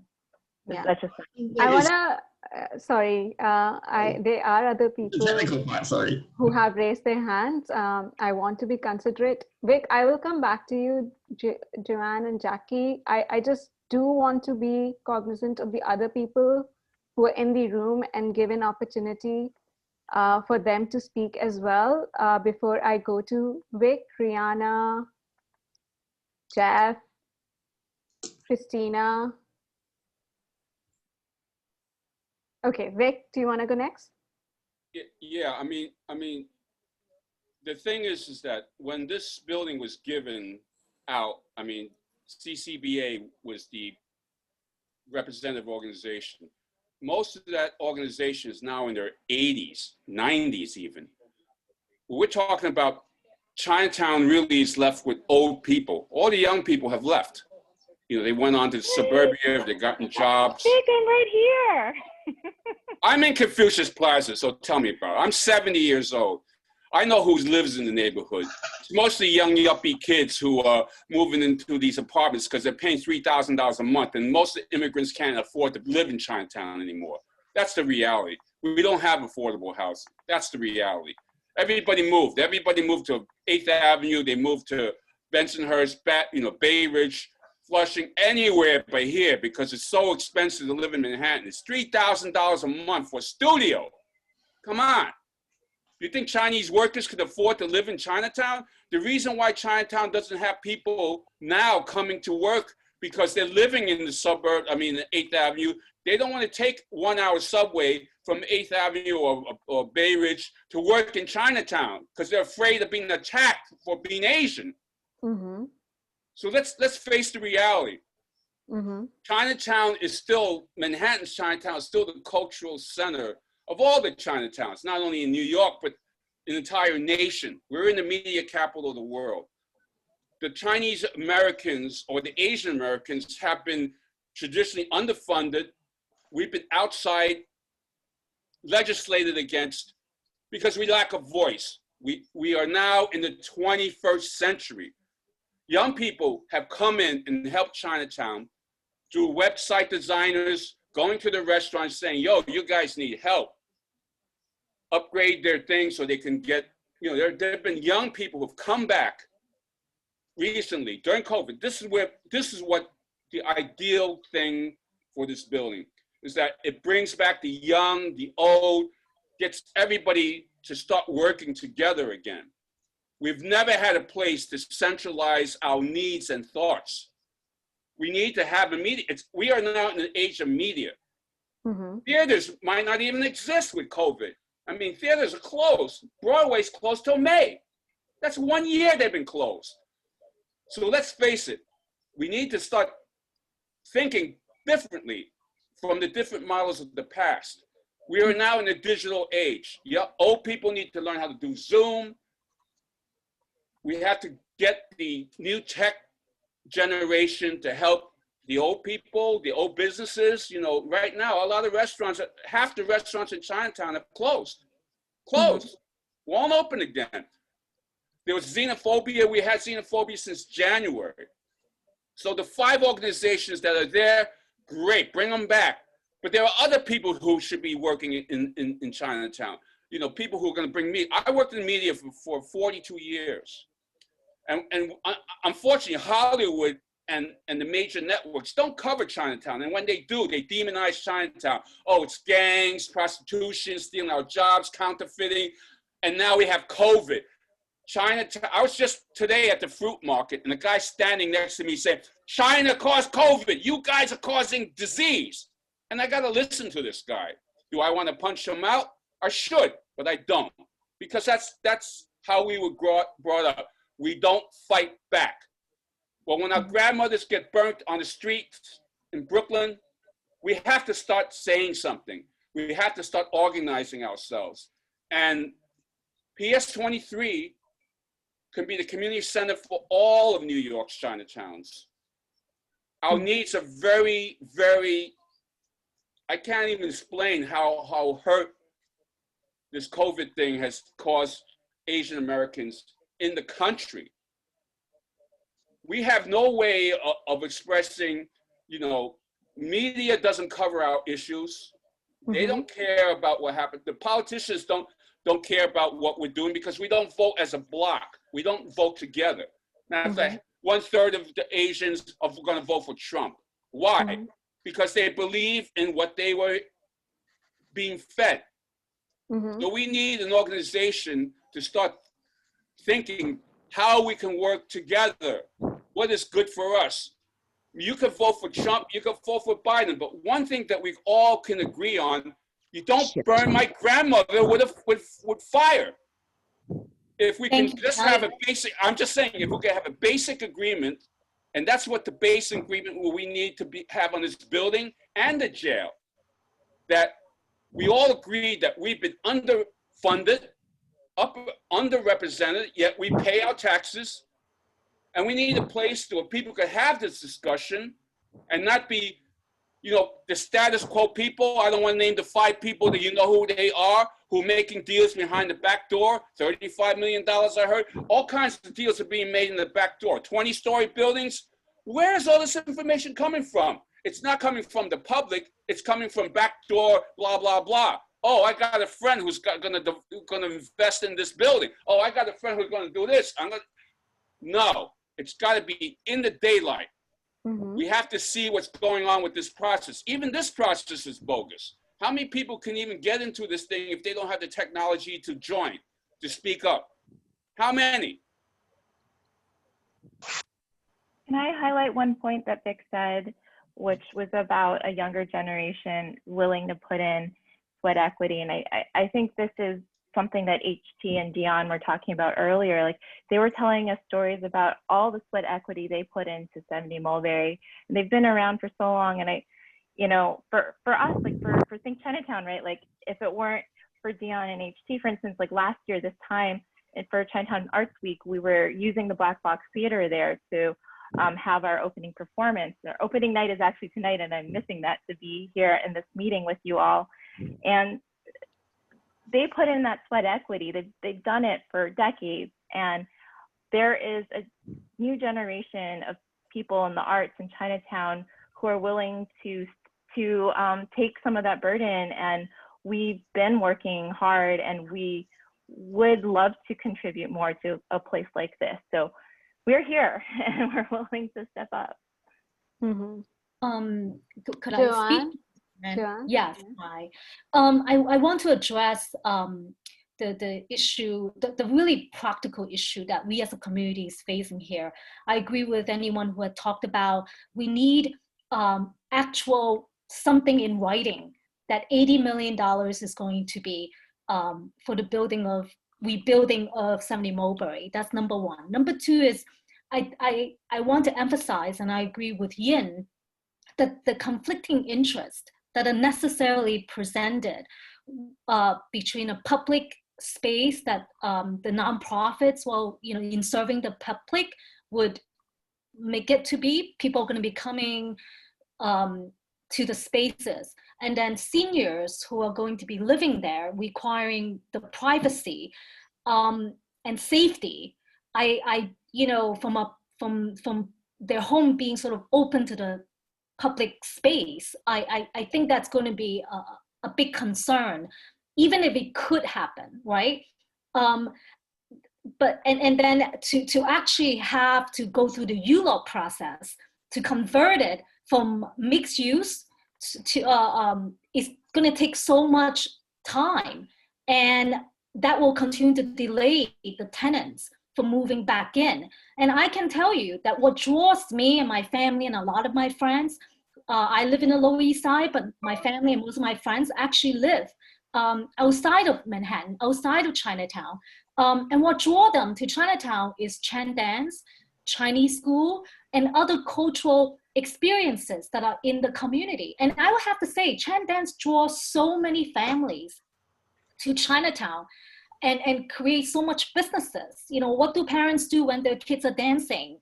Sometimes for the whole day. We go shopping, we eat, we do things to keep ourselves busy and really contributing to the economy. So if this building doesn't come back to life to serve the families, it's going to be huge damage to the community. And I think the services that are provided to seniors in this building are also so necessary to seniors. In weighing the pros and cons, I think that as a community, we really need to focus on how to bring back the cultural institutions first, before we try to accomplish too much in light of the financial situation now presented to the city, especially now. And I also agree with Fake that we as a population, Chinese, Asians, 14% of the population, we get 4% of the tax dollars back to our community. I think that's something that hopefully through this process would really wake up many of the people who have been working so hard to really try to focus on, no, we need more senior housing. We shouldn't be competing to put everything in this one space and end up losing based on politics or lack of funding, whatever it may be. So I think as a community, we need to really be smart about it. And let's bring back the people who normally come to Chinatown because of what 70 Mulberry has been offering. So that's my piece. Jackie, I see you've raised your hand. I'll come back to you. I just want to say, as we've been talking, we've been moving through different prompts. I do want to introduce this activity. From your point of view, what needs exist within the community that you might see being addressed to the programming and service offering at 70 Mulberry Street? So it's a given that the tenants will come back, and whatever range of needs that they're serving with the community would be there. But as we saw, people mentioned that it could be a space for mobilization of the community where seniors and young can come together, or it could be a centralized space, which is flexible space. So I'll ask other people to also talk to it. Jackie, do you want to go next? Yes, like I said before, I represent Community Board 3, so I don't have a position on a lot of these questions. I just want to put a fact out there. I think losing younger generation is a fact in Chinatown, and that one I want to emphasize, because losing the population does create a lot of especially the younger generation who born and raised from this neighborhood, who got pushed out to other neighborhoods, and that has created a lot of socioeconomic problem to our neighborhood, and that is a fact. I just want to put it out there. And also for Yan, can I ask you a question? When you say that certain, like a Confucius Plaza is not a welcoming center, could you give me an example, like a nonprofit organization who is very welcoming in sharing, providing the space to other groups? Thank you.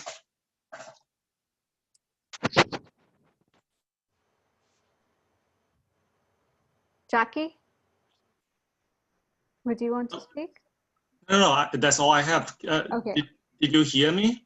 Yeah, I did hear you. Do you want to, you posed the question to Yan, right? to Yan, because previously Yan said that Confucius Plaza is not a very welcoming center. So, and I understand what she's talking about, but I just curious, like if she has an example about a very welcoming community center that will like provide the space to other groups. Can you call an example for me? I'm just curious. Okay, yeah, sorry, you actually froze on my computer, so thanks for restating the question.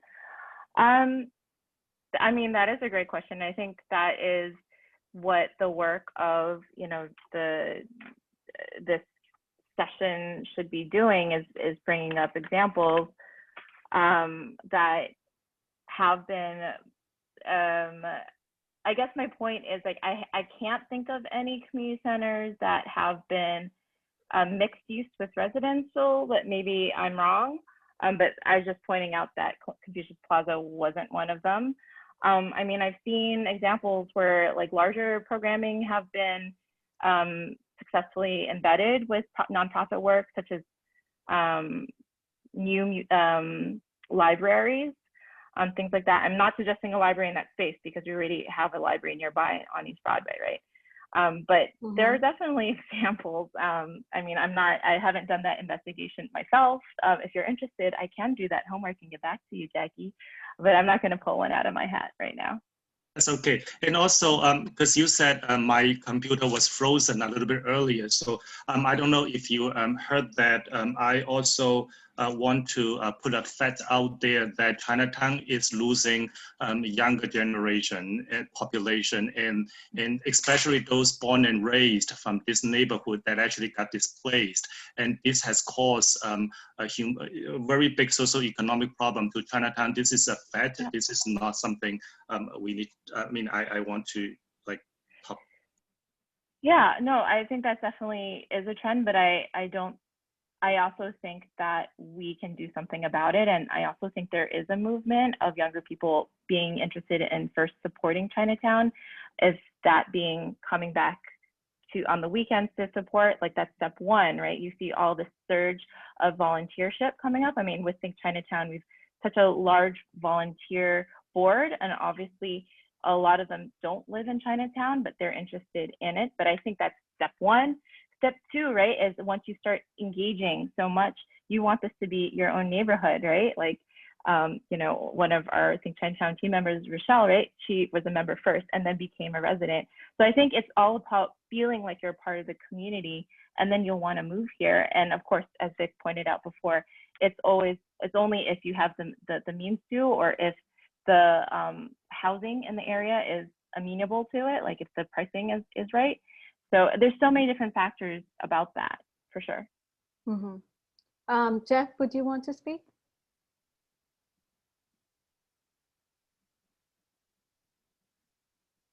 Jeff, you're on mute if you are trying to speak. I'm sorry, yes, thank you. I do want to echo everything that Vic Huey has already said. And I want to emphasize that the 80 million is only in quotes as a promise. And what we need to do is to, and de Blasio is going to be gone soon. And that line item is still not on the, is still not included in the city budget. So, and I'm so glad that Victor Huey brought that up. So I hope that everybody in this group will do everything they can to ensure that that 80 million makes it to the city budget. And I also saw something on, I think, I'm not sure, it may have been erased, regarding the setback. I just want to say that I don't think the setback is a good idea in terms of the building at 70 Mulberry, because it would take extra time. And oh, my battery's going. I'm sorry. And if that note is there, I would like to have it deleted. Hello? Okay, did you initially set that a setback would be a good idea, and that's what you want? No, I didn't say it was a good idea. I said it was a possibility, and I'm retracting that now, because after listening to the other members here, I don't think it's a good idea. Right.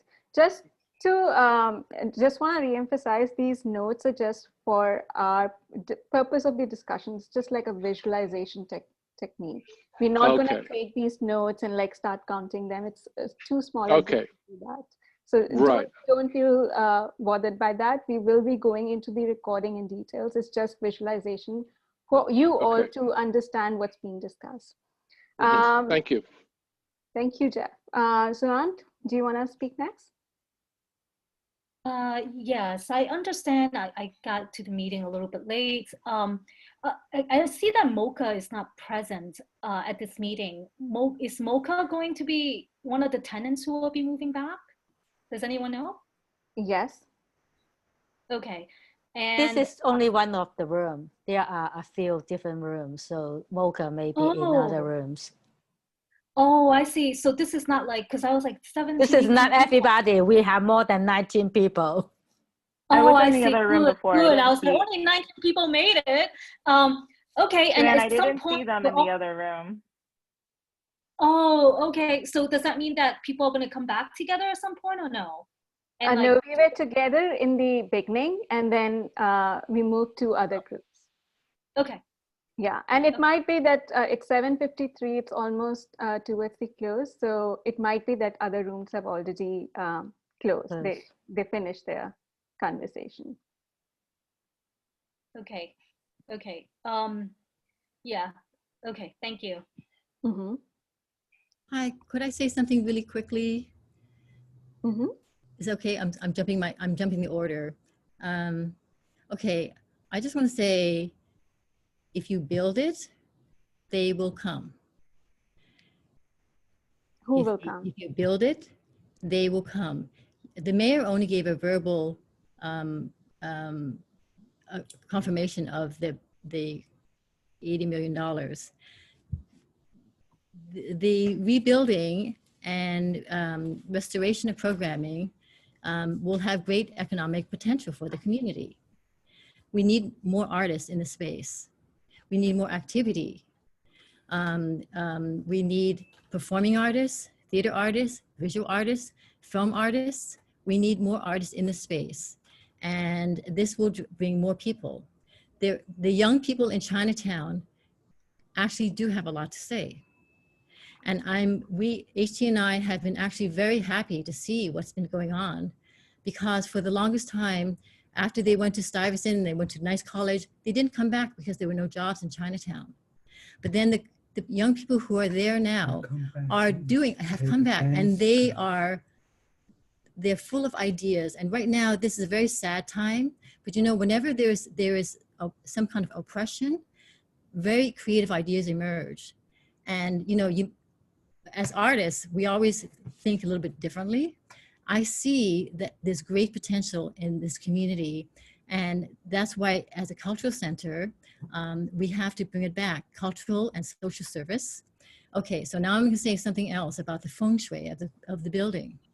Besides the whole CJ Snyder thing. Every year, United East brings the lines out, but they come out of the building backwards. They face the building. They cannot be higher than the second floor because they go down the stairs backwards, drums and all, because you do not turn your back on the building. They return to the building and to do the whole ceremony right in front of the building before they go in. It's like for all these years, they take care of the building. Do you know what I mean? Number two, Chen Dance Center also has to be on the second floor because we are dancers. We do not want to use all the electricity going up and down using the elevator. No way. I do not want my dancers to use the elevator. You know, it's free Stairmaster.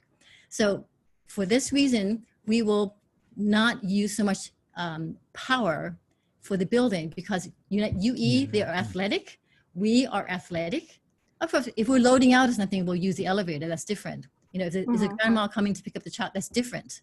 So we should not be on any higher than the second floor. That is have another story about the early time about each floor occupation rent. I talk about later, okay. But I want to talk about we on the 2030 we're going to pay 3 by 3 the salary. What we're going to order your pay 25K. We pay you 2030. No, thank you. No, he's a joke. He's a jokester. Okay. Yeah. So anyway, and in terms of Jack, you're laughing. We don't have money. We don't have, the mayor don't have signed 80 million. Yeah, we're not going to deal with 3 by 3. We pay 2030. I say I owe you 4. Okay. 4. Okay. But anyway, we've had our say, and we love you all.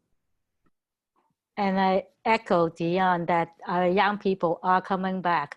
Students that go through the summer program at United East, most of them come back at least for 1 or 2 years to volunteer, become instructors themselves. Mm-hmm. And these buildings are very important to Chinatown. And we nurture the youngs so they can come back and return to the communities and help the communities. Vic, you've had your hand raised for a long time. Do you want to speak? Vic? No? Jeff?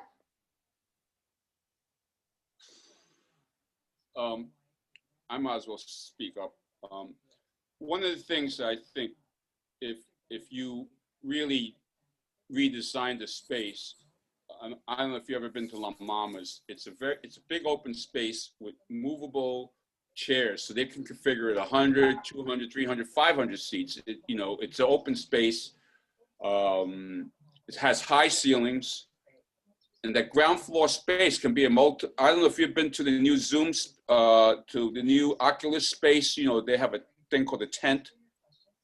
It's a very, and they could do, I don't know, multimedia, dance, performances, community meetings. It's just an open space that multi-configurable. You can have presidium, seating, theaters, whatever. So I think the whole thing about, it's 500, no. You got to think outside the box, because we're looking at the footprint of this building. It's a double lot. The ground floor space is probably the largest space that in Chinatown. I mean, it's meant for a school, right? So you have assembly where you have room, but if you design it in one way, then it only can use be one way. You don't have poles in the middle. So you have an open space. It depends on how you build it. I mean, the Trade Center was built with the structure outside, so there was no poles in the middle. We can do the same. If you have innovative design, you know, the Condé Nast, not the Condé Nast, what's that building on 57th Street and 8th Avenue? They left the original structure of the original Art Deco building, 3-4 stories tall, and they built a tower in the middle. You know, the Condé Nast building, I think it's called, whatever, you know, on 57 and 8th. We have to think, you know what I mean, because reality-wise, the city, de Blasio, is gone within a year. It's up to the next mayor whether he wants to commit to give back to Chinatown. And Chinatown has to really realize that the mayor will affect the building of PS 23 and the jail.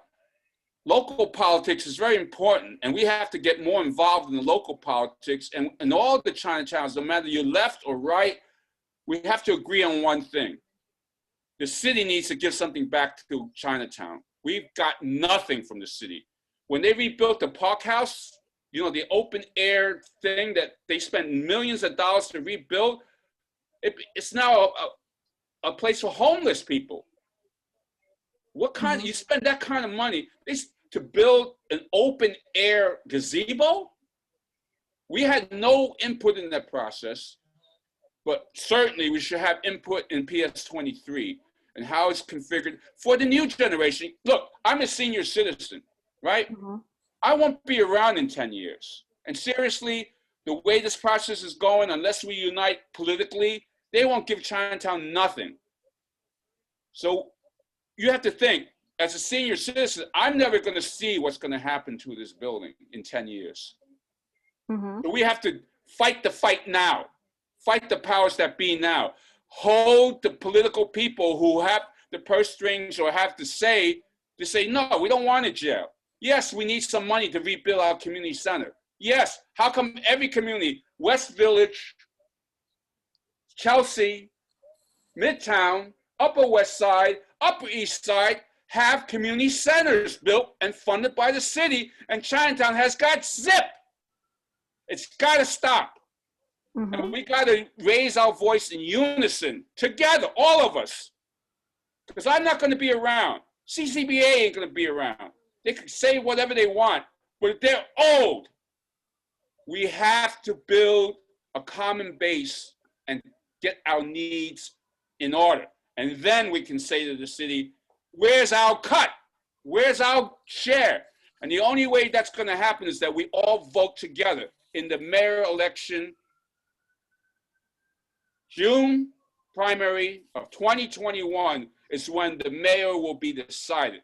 So let's get our thinking caps and get our voting block together, because that's the only way that City Hall is going to listen to us. They won't give us a nickel unless we start voting.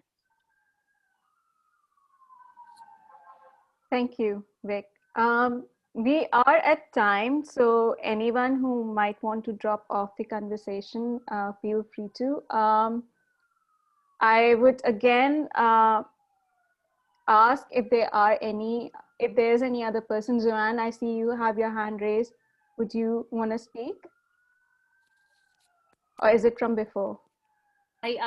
Oh no. I want to emphasize that as a community member, as somebody who have come to 70 Mulberry for many, many years, there's really less reasons, particularly also for my sisters and my other family members who come to Chinatown because of 70 Mulberry. You know, if it doesn't come back as and for the institutions, the tenants that is already there now, and the services that they provide, it's going to be very hard to bring back the community. If there's a concern that we're losing young people, we're going to lose even more young people. It's prime space for gentrification, so that it will not even be any Chinatown left. So I emphasize very strongly to the city and anyone who'll be reviewing this tape that in order to preserve such a historical space like Chinatown that has been here since the 1800s. This is so critical to make sure that the cultural institutions that binds the community together, that keeps the community alive and keeps sharing the history and experiences, that this must come back as soon as possible. Just please don't play with it. Just build it, rebuild it, and really serve the community. That just bring it back is all that I really want to emphasize, the importance of it in light of the politics changing and the financials facing the city right now. And I agree with Fake, we all should go out and vote and really make sure that the city hears our voices. Thank you for that, Joanne. I do want to, before anyone leaves, just say that there would be a second round of community meeting. We will have a town hall meeting in the second week of November, and there would be another workshop as well. We would also be disseminating a survey very soon, next week. And so there are more opportunities to participate in this conversation. And anyone who's willing to help with the outreach, with the dissemination of surveys, we welcome all the forces if you want to make the reach even wider and further than what we have right now. I have a question, I think it's a very critical question. I participate in this meeting now, and then there were 3 others that happened in the past 3 days.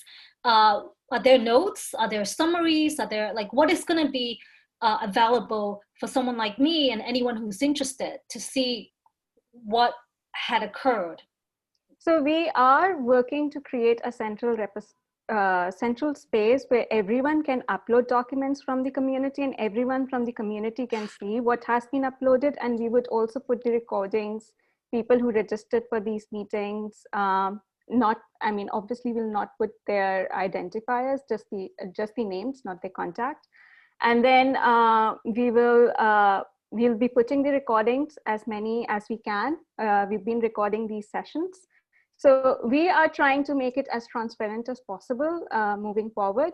And we welcome any other suggestions from you. Priyanka, would these recordings be made available to the media? Because a lot of the older generation in the community rely on traditional media to get informed. And you upload it in the cloud, or even if you send out emails, they will not be able to receive them. I think it's once it's open to public, I think media can access it as well, right? It's open to public. Whether I can hand it to media, that's not within our capability. That's a question to DCAS, and I can ask them and come back to you. Okay.